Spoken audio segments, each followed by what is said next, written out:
kemuskilan hari ini ya. Satu, apakah yang dimaksudkan dengan wahdatul wujud? Panjang ni nak cerita ni ya? Wahdatul wujud ni seperti tadi lah. Seperti tadi kan, ayat dah tadi sikit. Dia kata siapa satu peringkat ni manusia, kita ni lah satu dengan Tuhan. Jadi satu. Aku denganmu dulu. Jadi nak maya kau siapa? Nak maya kau siapa? Tu. Itu boleh jadi kalau orang yang berfaham wahdatul wujud ni dia siapa ke peringkat tu. Siapa ke peringkat tu.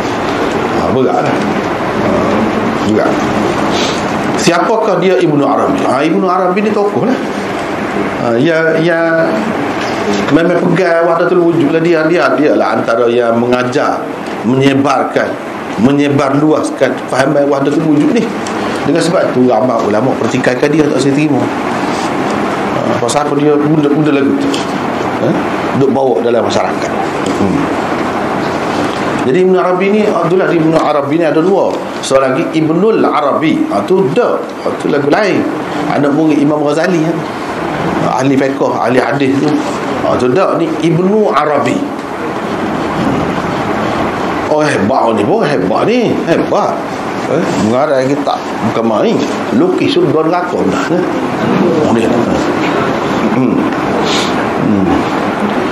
Yang ketiganya, adakah wahdatul wujud bercanggah dengan Islam?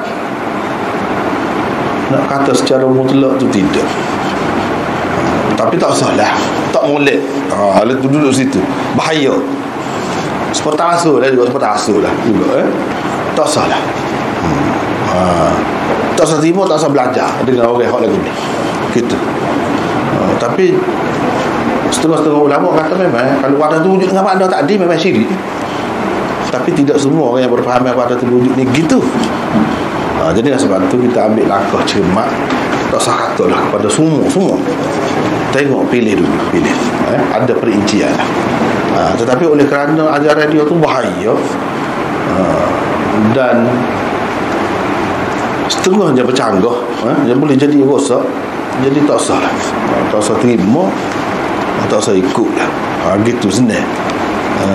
Sebab Nabi tak pernah suruh ikut hak ada dan hak senang, hak jelas gitu.